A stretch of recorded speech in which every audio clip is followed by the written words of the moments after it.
There's a specific type of woman who makes others deeply uncomfortable without saying a word. She doesn't explain her choices. She doesn't apologize for taking up space. She doesn't check if people are upset with her. She doesn't fish for compliments or reassurance. She exists with a kind of psychological self-sufficiency that feels almost alien in a world where most people, especially women, are constantly measuring themselves against others' reactions. Have you encountered women like this, or recognized yourself in this description? Drop your thoughts in the comments. And if you're drawn to psychology that challenges assumptions about how women should be, feel free to subscribe. Let's explore what's actually happening in the psychology of a woman who genuinely doesn't need your approval. You've met her, and you remember the encounter because something about it felt off in a way you couldn't name. Maybe she was a co-worker who never seemed to notice when the boss was displeased, who made decisions without seeking consensus or reading the room. Maybe she was someone at a social gathering who didn't perform the expected rituals, didn't compliment others' outfits or ask validating questions about their lives, just existed comfortably in her own space without trying to make anyone like her. Maybe she was a friend who ended the friendship without explanation, without processing, without the closure conversation you needed, just quietly removed herself from your life as if your opinion of that choice was irrelevant to her reality. And what struck you most wasn't what she did, but what she didn't do. She didn't explain. She didn't justify. She didn't seem to care if you understood or approved or even noticed. This creates a specific discomfort in others. A feeling like watching someone break rules you didn't realize existed until you saw them violated. Because there are invisible scripts most women follow, behaviors so automatic they feel like personality rather than performance. The constant monitoring of how others are reacting, the adjusting of tone and content based on facial expressions and body language, the apologizing reflexively even when no offense was given, the softening of opinions to avoid conflict, the seeking of permission before taking up space, the fishing for reassurance that you're not too much, not too little, that you're acceptable, likable, doing femininity correctly. These scripts run so deep that watching someone not follow them feels like watching someone float when gravity should pull them down. And if you're a woman reading this, you might recognize yourself in one of two ways. Either you're the one performing those scripts and feeling exhausted by it, watching this validation-independent woman with a mixture of envy and judgment, wondering how she does it while simultaneously deciding she must be cold or damaged or pretending. Or you are her, and you've spent your life being told something's wrong with you, that you're too much or not enough, too independent or not feminine enough, too confident or too detached, and you've never quite understood why your natural way of being triggers such strong reactions in others. You don't feel like you're doing anything special. You're just existing according to your internal compass, rather than constantly triangulating your position based on others' responses.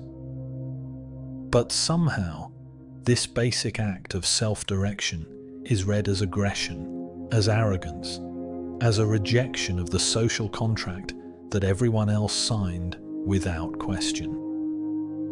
What you're witnessing or experiencing isn't a personality type or a choice or an act of rebellion. It's a specific psychological architecture, a particular wiring of the brain and nervous system that makes a woman genuinely immune to the signitas, validation seeking that controls most people. And understanding this pattern reveals something profound, not just about these rare women, but about how feminine identity is typically constructed, what it costs to maintain, and what becomes possible when someone escapes that construction entirely. So let's begin with the foundation, with understanding why most women are wired to constantly seek validation, and what has to happen in development for some women to build their psychology on completely different ground. To understand why validation independence is so rare in women, you first need to understand the baseline, the neurological and social reality that makes most women naturally oriented towards seeking approval and monitoring others' reactions. Because this isn't weakness or cultural programming alone, it begins with biology, with measurable differences in brain structure and function that predispose female nervous systems toward heightened social awareness. Research using functional MRI scans shows that women's brains, on average, display stronger activation in regions associated with empathy, emotional processing, and theory of mind, the ability to imagine what others are thinking and feeling.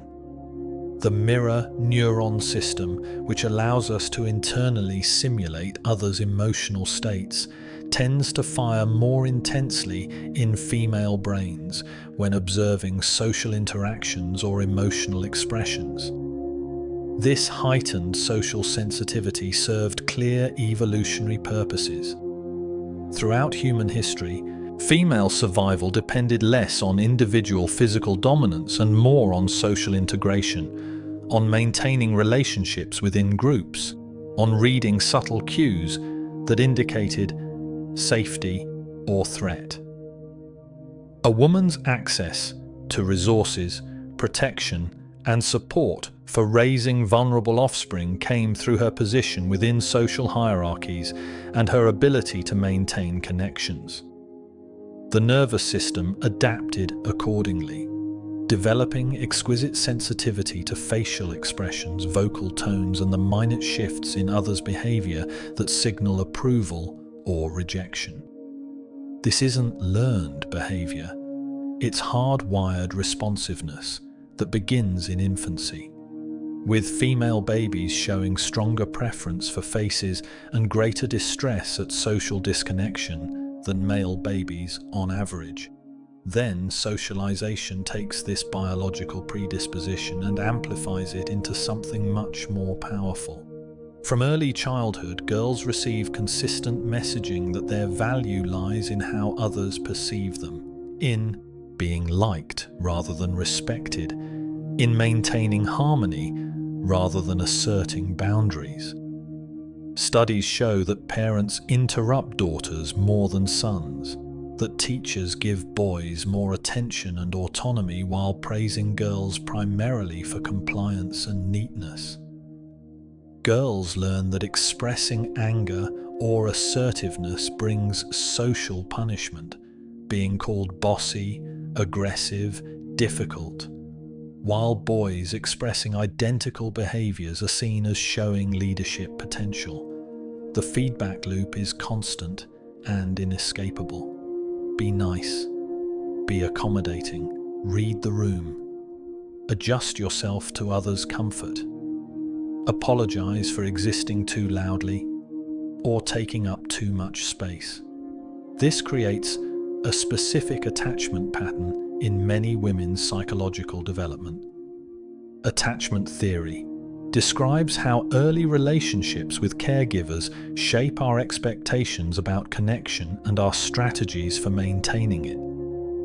Many women develop what researchers call anxious or preoccupied attachment styles, characterized by constant monitoring of relationship status, fear of abandonment, and self-worth that fluctuates based on perceived acceptance or rejection from others. Their nervous systems learn to stay in a state of mild hypervigilance, always scanning for signs that they're losing favor, always ready to adjust behavior to maintain connection. This isn't conscious strategy, it's automatic nervous system response, as involuntary as flinching from a loud noise. The neurochemistry reinforces this pattern in ways that feel good in the moment but create dependence over time. When a woman receives validation, a compliment, a sign of approval, evidence that she's liked, her brain releases dopamine and oxytocin, creating feelings of pleasure and bonding. This feels rewarding, which makes sense evolutionarily. But it also means that her mood, her sense of safety, her baseline emotional state becomes regulated by external input rather than internal stability. She needs the next hit of validation to feel okay, and when it doesn't come, when approval is withdrawn or unclear, her nervous system registers this as genuine threat. Brain imaging studies show that social rejection activates the same neural pathways as physical pain. For women with heightened social sensitivity and anxious attachment patterns, this pain is more intense and more frequent, creating constant motivation to avoid it by seeking approval, monitoring reactions, adjusting behavior to maintain others' positive regard. So what creates the woman who escapes this pattern entirely, who develops a psychology immune to the validation seeking that controls most people? The answer lies in specific developmental experiences that rewire the brain's relationship with external approval, and these experiences follow surprisingly consistent patterns. The first and most common path is early invalidation, so consistent that the brain learns external approval cannot be trusted as a source of self-worth. Imagine a girl growing up in a home where nothing she does is good enough, where accomplishments are met with criticism or indifference, where praise is withheld or used as manipulation. Her nervous system learns a brutal but freeing lesson. Seeking approval from others is a losing game. No matter how hard she tries, no matter how perfectly she performs, the validation she needs never comes reliably. And so her brain stops looking for it externally and begins generating it internally instead. She builds her own measurement system, her own sense of what matters, because the external system proved itself unreliable too many times. This woman often appears confident, self-assured, but underneath, there's a wound she rarely shows anyone. She learned independence because dependence on others' opinions caused too much pain. She stopped seeking approval, not because she transcended the need, but because she couldn't survive continuing to seek something that was never going to come. Her validation independence is real, but it was born from necessity, from a kind of psychological survival mechanism that said either build your own foundation or collapse completely. The second path looks completely opposite, but creates similar results. Some validation-independent women grew up with such secure, unconditional love that they never learned to doubt their worth in the first place. Their parents loved them consistently, without conditions, without making approval, something that had to be earned or maintained through good behavior. These women received the message so deeply and so early that they were valuable simply for existing, that external validation became unnecessary. They don't seek approval because they already have the only approval that ever mattered, the deep, unshakable knowledge that they're enough, exactly as they are. Their independence comes not from wounds but from such solid foundation that other people's opinions simply don't register as threats to their sense of self. Then there's the path through trauma. through experiences where someone whose opinion mattered used approval and disapproval as tools of control. Maybe a parent who gave love conditionally, withdrawing affection as punishment, creating a childhood of walking on eggshells and trying desperately to earn back favor. Maybe a relationship where a partner used validation as manipulation, creating dependence and then leveraging it for power. These experiences can break something fundamental in how the brain processes others' opinions. At some point, often after reaching a breaking point of pain, the woman's psyche makes a decision. Your opinion of me is no longer relevant to my reality. It's a psychological severing, a cutting of the cord that connected self-worth to external input. It happens as a survival mechanism, but once it happens, it fundamentally changes how she moves through the world. There's also the path of alternative identity formation, of finding worth through accomplishment rather than relationships. Some girls discover early that they're good at things, academics, sports, art, music, and build their identity on competence rather than likability.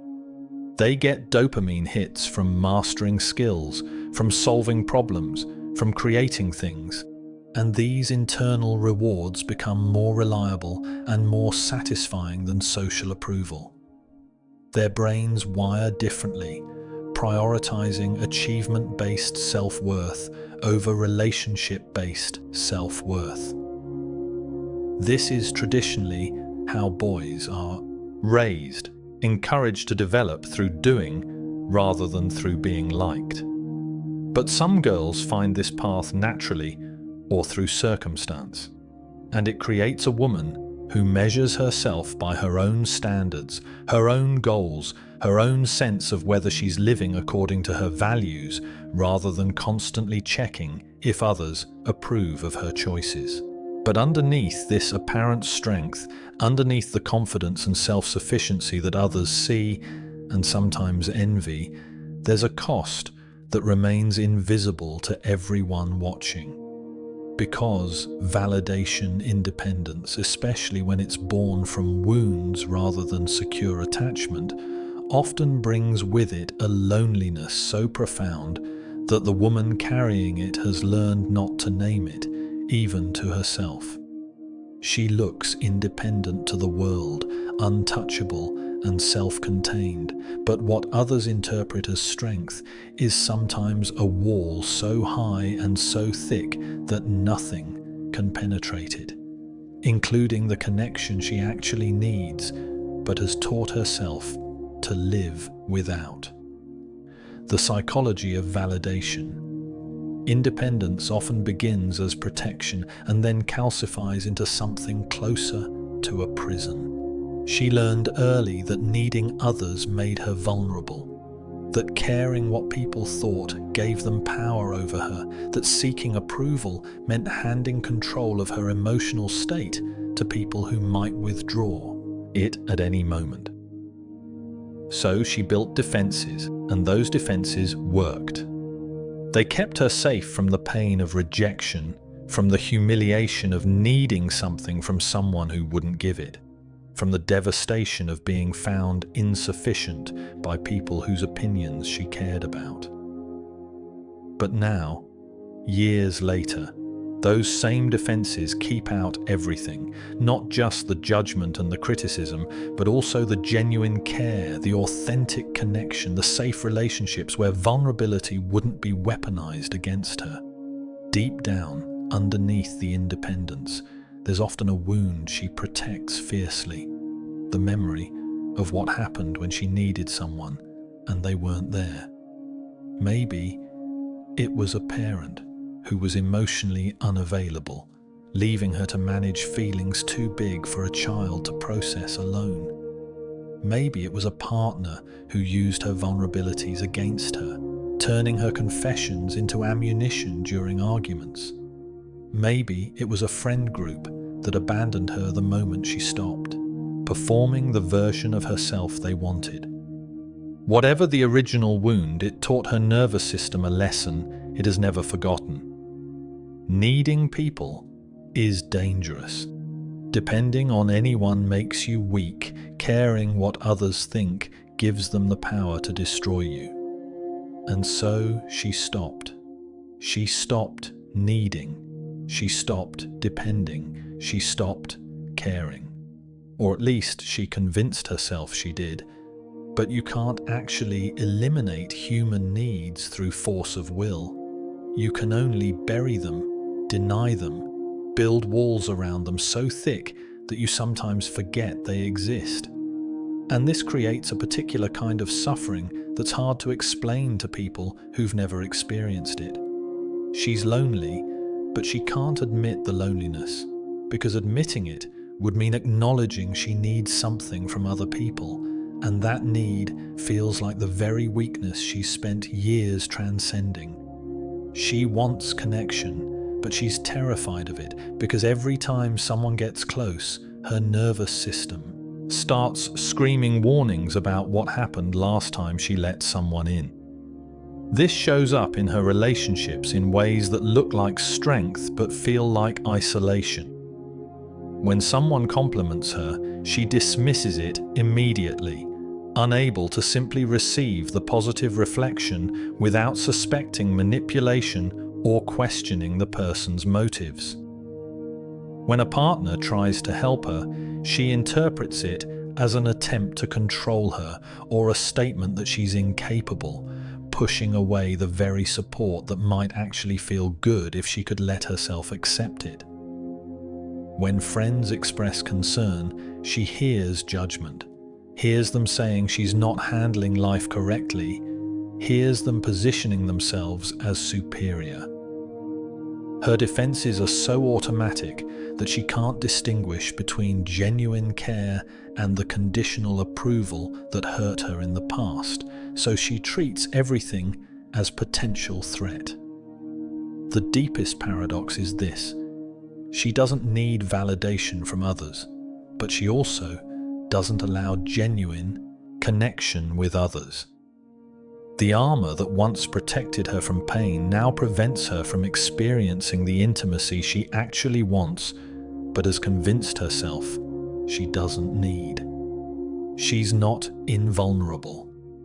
She's protecting a vulnerability so profound that she can't risk letting anyone see it, because the last time someone saw it, they used it to hurt her in ways she's still recovering from. And now the wound extends beyond her internal experience and becomes something the world punishes her for. Because a woman who doesn't need validation threatens the entire social order in ways that most people respond to with immediate, visceral discomfort. Her psychology challenges fundamental assumptions about how women should be, and this challenge triggers reactions that range from judgment to outright hostility. The most common interpretation is that she's cold, heartless, incapable of normal human emotion. People watch her remain calm when others seek reassurance, watch her make decisions without consensus, watch her end relationships without the expected emotional processing, and they conclude something must be broken in her capacity for feeling. But this reading is completely wrong. She feels everything, often more intensely than those judging her. She simply doesn't perform her emotions for external validation. She doesn't cry to prove she's sad. She doesn't laugh louder to show she's having fun. She doesn't overshare to demonstrate vulnerability. Her emotional life is internal, private, and the refusal to make it a public performance gets interpreted as its absence entirely. Then there's the assumption that she thinks she's better than everyone else, that her lack of approval seeking is actually a statement of superiority. When she doesn't fish for compliments, people assume she thinks she's above needing them. When she doesn't apologize reflexively, people assume she believes she's never wrong. When she doesn't explain her choices, but people assume she thinks they're too simple to understand her reasoning. This interpretation reveals more about the observer than the observed, because it assumes that everyone is constantly judging everyone else, constantly ranking themselves in hierarchies of worth. She's not playing that game at all. She's genuinely indifferent to those comparisons. But people who are deeply embedded in approval-seeking culture cannot imagine indifference. They can only imagine someone who's decided they've won the game. And this imagined arrogance makes them want to take her down, to find the flaw that proves she's not as self-sufficient as she appears. The feminine dimension of this judgment is particularly brutal.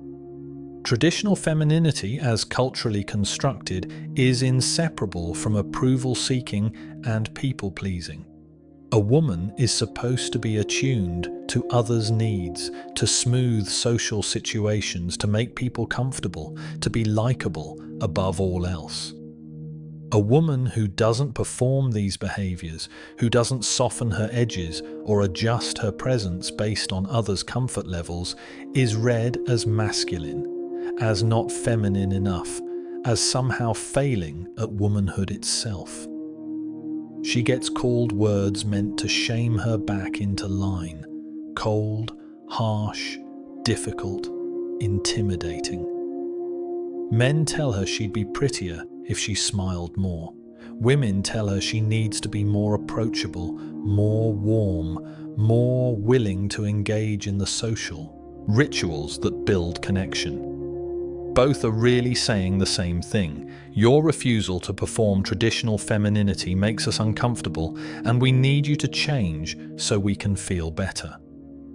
There's also the pathologizing response, the assumption that her independence must be trauma or damage requiring repair. People who encounter her assume that healthy women naturally seek validation and connection through approval, so her deviation from this pattern must indicate psychological dysfunction. They suggest therapy to help her open up, to help her learn to trust, to help her overcome whatever childhood wounds created these walls. And maybe therapy would help, but not in the way they imagine. The issue isn't that she needs to become more like validation-seeking women. The issue is learning to distinguish between healthy independence and defensive isolation, between chosen sovereignty and fear-based self-sufficiency. But the cultural narrative only offers one story. She's broken, and fixing her means making her more traditionally feminine, more approval-seeking, more controllable through the withdrawal or granting of validation. The social consequences accumulate in ways that reinforce her isolation while appearing to justify it. Other women often instinctively dislike her because she won't participate in the validation exchanges that typically bond female friendships. She won't compliment fish, so others can reassure her, which means she also won't provide the reassurance others are seeking. She won't engage in the careful dance of building each other up, of taking turns being vulnerable and being strong. Her presence makes their approval-seeking feel weak by contrast, makes them conscious of behaviors they perform automatically. So how does a woman with this psychology navigate a world that constantly punishes her for it? The first and most critical shift is internal, learning to distinguish between healthy validation independence and defensive isolation. Because these can look identical from the outside and even feel similar from the inside, but they come from completely different places and lead to completely different outcomes. Healthy independence means you genuinely don't need constant approval to feel stable, but you can still receive care, accept help, and allow yourself to be seen by safe people. Defensive isolation means you've convinced yourself you don't need anyone because needing felt too dangerous. And now you're trapped in a prison of self-sufficiency that prevents the very connection you actually want. The question to ask yourself honestly is this: am I independent or am I afraid? Am I choosing solitude from a place of strength, or am I protecting myself from vulnerability by pretending I'm head above needing anything from anyone? This distinction matters because true validation independence should make your life richer, not smaller. If your independence has led to genuine isolation, if you have no one you can be vulnerable with, if accepting help feels impossible even when you need it, then your psychology has crossed from strength into wound. And wounds need attention, not more armor. This doesn't mean you need to become someone who constantly seeks approval.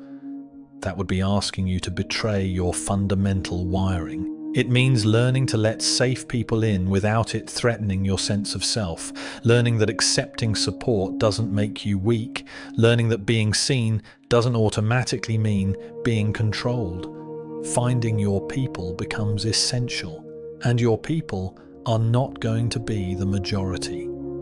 You're looking for the rare individuals who respect boundaries without taking them personally, who value authenticity over performance, who don't require emotional labor or constant reassurance to feel secure in relationship with you. These people exist, but they're not where most people look for connection. You won't find them at social gatherings built around validation exchanges. You won't find them in groups where belonging requires performing certain emotions or maintaining certain appearances. You find them in spaces that value competence, depth, and genuine self-direction. You find them when you stop trying to fit into traditionally feminine social dynamics and start building connections based on shared values, mutual respect, and the ability to simply exist alongside each other without constant emotional processing. Learning to communicate your wiring to people who matter helps prevent the constant misunderstandings that otherwise accumulate. When someone safe offers help and you instinctively refuse, you can learn to say, "I process things internally first, but I appreciate that you care enough to offer." When someone expresses concern, and your first impulse is to shut them out, you can practice saying, "I know it looks like I'm struggling, but I handle things better when I don't have to perform my process for others." This isn't weakness. It's translation. You're helping people understand that your way of being isn't rejection of them personally, it's just how your particular nervous system operates. The people worth keeping will appreciate the honesty. The people who can't accept it were never going to be your people anyway. But you also need to develop the capacity to discern between boundaries and walls, because these are not the same thing even though they can feel identical. Boundaries are flexible, context-dependent, and actually protective of your well-being. They say, "I need space to process this," or "I'm not available for this type of interaction," or "this relationship isn't serving either of us, and I'm choosing to step back." Walls are rigid, indiscriminate, and protective of old wounds rather than current needs. They say, "I can't let anyone close because someone might hurt me," or "I won't accept help because needing help means I'm weak," or "I won't be vulnerable because vulnerability is dangerous." Ask yourself regularly, is this boundary serving my actual well-being right now, or is this wall preventing connection I actually want because I'm still protecting myself from something that happened years ago? But here's the truth that transforms everything we've explored. The recognition that elevates validation, independence from trait to conscious choice. True validation independence isn't about rejecting others' opinions or proving you don't need anyone. It's about being genuinely unaffected by approval or disapproval, because your sense of worth comes from something deeper, something stable, something that doesn't fluctuate based on external input. And there's a crucial difference between reactive independence and authentic sovereignty. Reactive independence is still controlled by validation, just negatively. It's the woman who declares loudly that she doesn't care what anyone thinks, who makes choices specifically to prove her independence, who defines herself through opposition to others' expectations. She's not free. She's still locked in the same game, just playing from the opposite position. Authentic sovereignty is quieter. It doesn't need to announce itself or prove itself, because it simply is. It can hear feedback without being destabilized by it. It can accept compliments without needing them. It can consider criticism without defending against it or internalizing it. The paradox at the heart of mature validation independence is that it actually creates more flexibility, not less. When you're truly secure in your own worth, you can afford to be soft. You can be vulnerable without it threatening your foundation. You can accept help without it meaning you're incompetent. You can let people see you struggling without it destroying your sense of self. The woman who's still protecting wounds can't do any of this. Her independence is rigid because it's armor, and armor can't bend without cracking. But the woman who's moved beyond defense into genuine self-possession can be both strong and tender, both independent and connected, both self-sufficient and willing to receive support.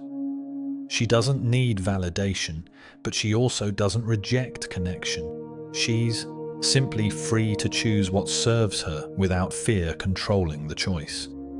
This integration, validation, independence combined with capacity for intimacy is the powerful combination that most validation-independent women are actually seeking, even if they don't name it this way.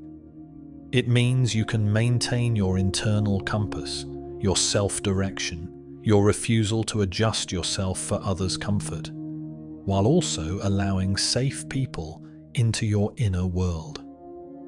It means you can be yourself completely and still experience genuine closeness.